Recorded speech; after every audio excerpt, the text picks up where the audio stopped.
this is only the third time or so that that's right. we've spoken. And whenever I hear his voice, I'm so comfortable, like he's my brother. And I don't know if anybody could sense it, but I don't know. You seem to I feel comfortable. Feel the same way as I do. Well, of course, I'm trying to find out more about you.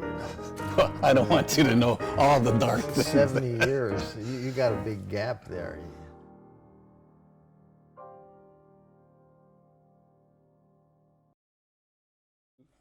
When we went to Allerga Camp, which was the assembly center, prior to going to Tule Lake, and even going to Tule Lake, we were always surrounded by people from Sacramento. I mean, we were felt as traumatic as that experience was for the family, getting disrupted and everything. I thought, in terms of being in the company that I was in, I felt very comfortable. I mean, the block we were in, a kid next, roughly the same age, was next barrack, and another one was across the on the second row of barracks.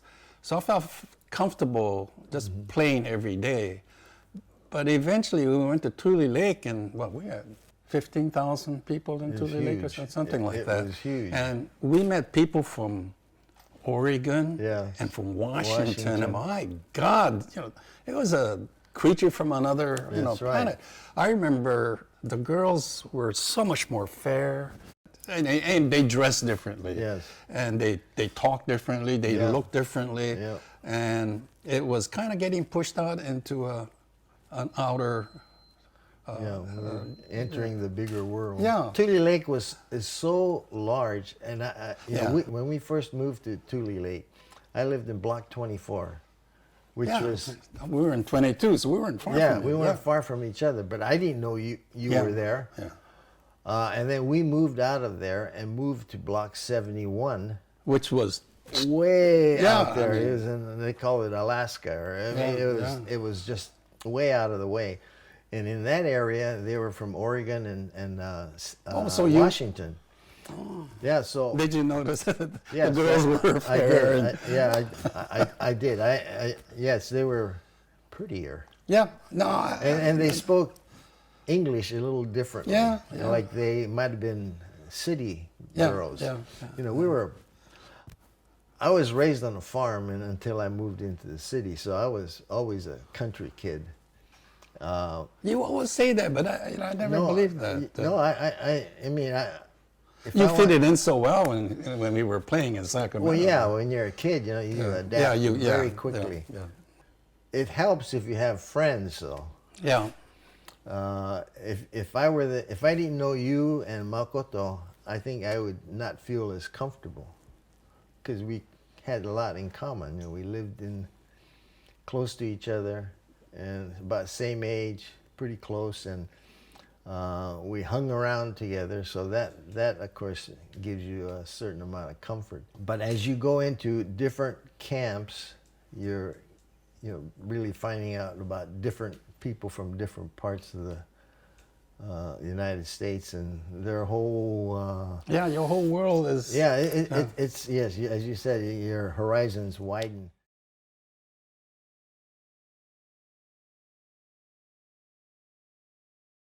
Then we were asked to move to another camp. At least in Tule Lake, you could stay in your own block or your own ward, surrounded by people from Sacramento. But then when we went to our next camp, in my case, Colorado, the majority of people there were from Los Angeles, and they were different. I mean, really different. You kind of felt like you were the country bumpkin from the little town of Sacramento. And I think so. We were being cross-pollinated. Yeah, that's a good description of what transpired, because, and I still remember that the first time we moved to Amachi, and the young people, they had a small get-together to welcome us to this camp, and they put some records on and played some music. Now in Tule Lake, I was too young to dance and everything, but we used to watch. And the girls would do that double shuffle, and we thought, wow, that was really something. When we went to Colorado, they played swing music, I really felt like a country bumpkin when we first went there. And then, after staying there for a while, it just blended in. You just blend into this new community. And it widens your horizon even more. I don't know, did you feel that kind of thing when you went to Arkansas, for example?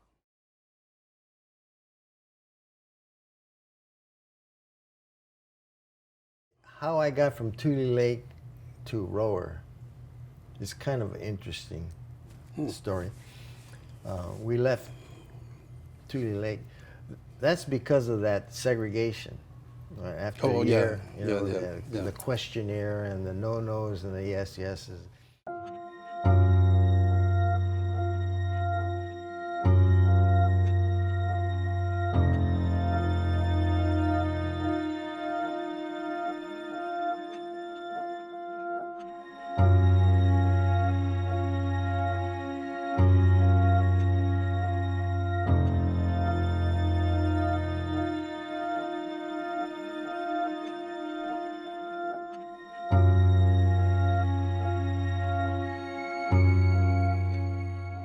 I had an uncle, my father's younger brother.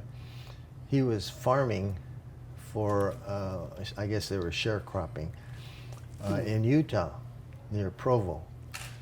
And so we made a stop there. My mom went to work in Ogden for a cannery, and my father and I went to my uncle's. So I went to school in Springville, Utah, which is outside of Provo, little town. My father was not comfortable in Utah. He tried to get a haircut in town. They wouldn't give him a haircut. So he decided he didn't want to stay there anymore. And so we went back into camp. But before we did that, on our way to Rohwer, we knew that my grandparents, my mother's father and my father's father, they were put in a separate camp in Santa Fe. And we hadn't seen them since, we all got taken away. So we wanted to stop by to visit them. So we took a side trip to Santa Fe. And we did visit them. But this camp was, I guess, for a lot of ministers. These are prominent people in the Japanese community.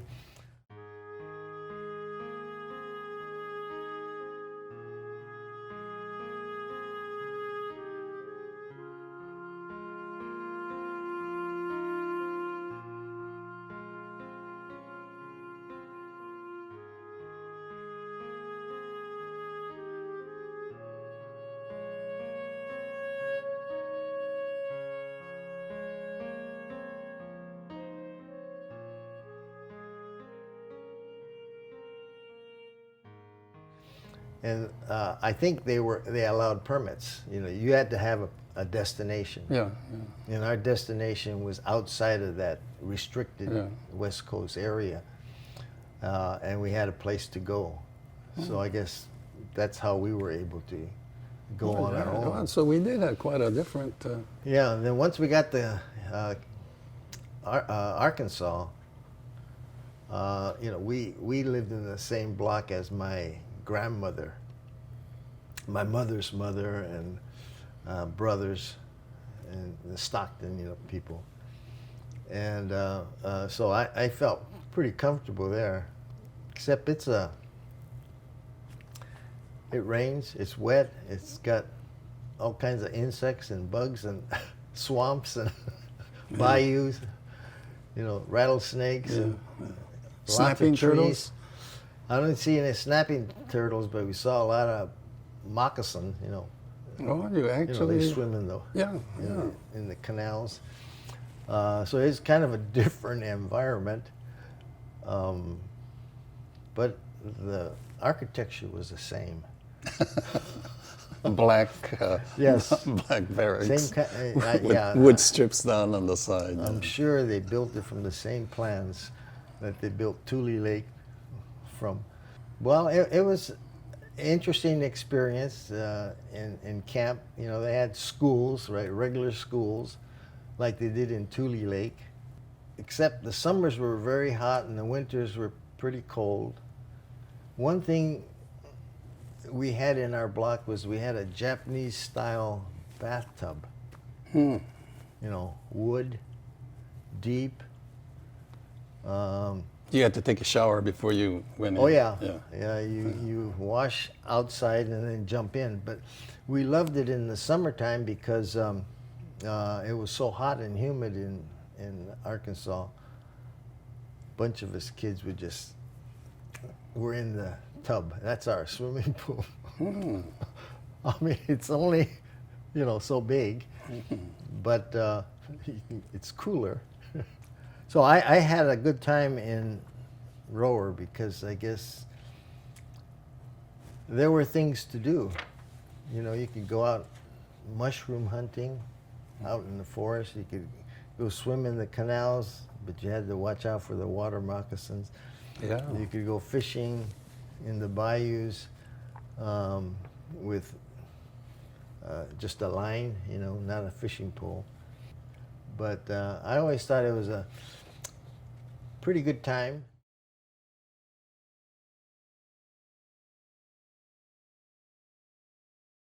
Yeah, when I talk about Amachi, and I should say something about Amachi, the designated name of that camp was Granada, because the closest town was a mile away. Okay. So we said we were going to Granada. But when we got there, the people, the residents of the camp, decided to name their own community. And instead of using Granada, they referred to themselves as Amachi. And when you went into the high school gymnasium where we were led into to register, at the center court, there was a great big circle and big A to stand for Amachi.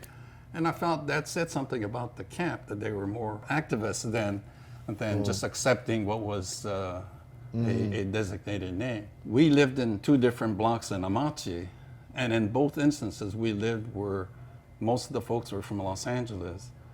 And of course the LA influence was more urbanized than the folks from Sacramento or the surrounding areas of Sacramento. So I feel not just because of that, but that was part of it. I felt we were very, very fortunate that we ended up in Amachi.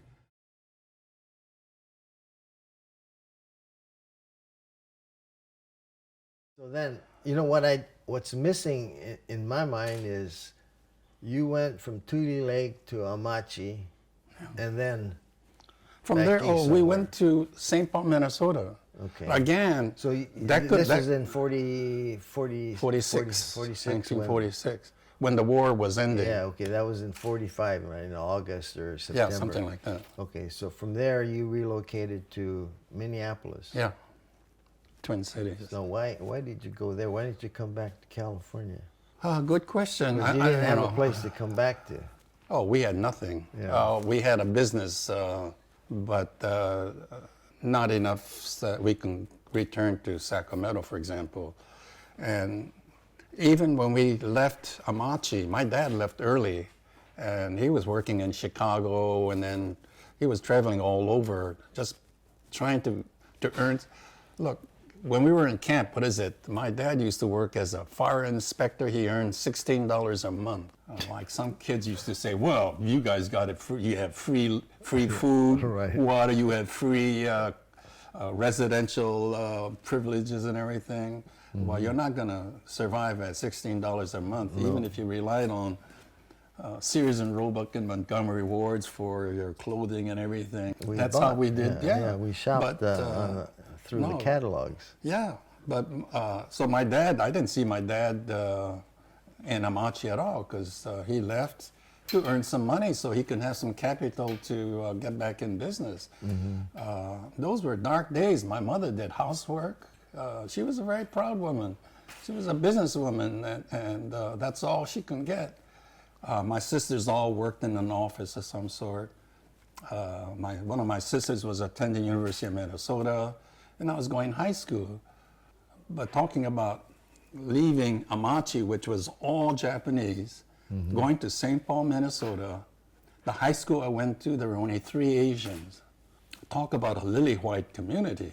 You know, that was a trauma that it took me a while to get used to. but it was rough. But I really enjoyed St. Paul because the people were so nice. Again, I was very fortunate. And then from there, I came back to Sacramento. Okay, so you graduated there? No, High I school? just went 1 year. Oh, 1 year.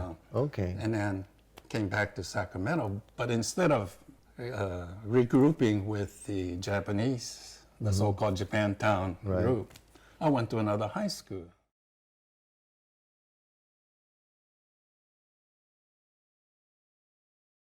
And then we came back to Stockton.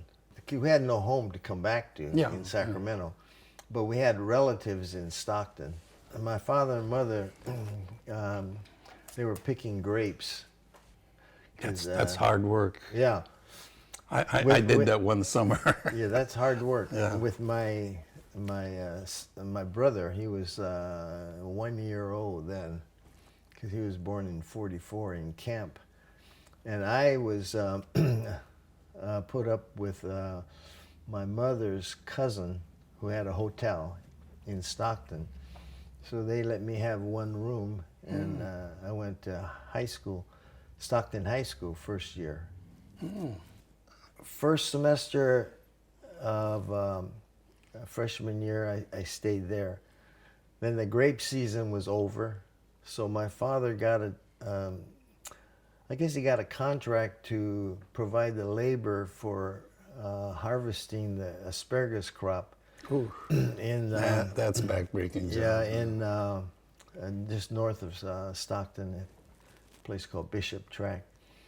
So we moved there onto that farm, and so you really were a farm oh yeah. boy. Yeah. Well, I went to school, but so after that season it was summer, so we had no place to go, but we went to the Buddhist church hostel, temporary, shelter, until we moved to San Jose, because my father's brother was managing a 100-acre farm for someone else, the owner. We were there till I went and graduated high school. From there, my father was able to get his own farm. So he leased 45 acres in East San Jose, and we moved there. And I went to college, in Santa Clara University. So from there,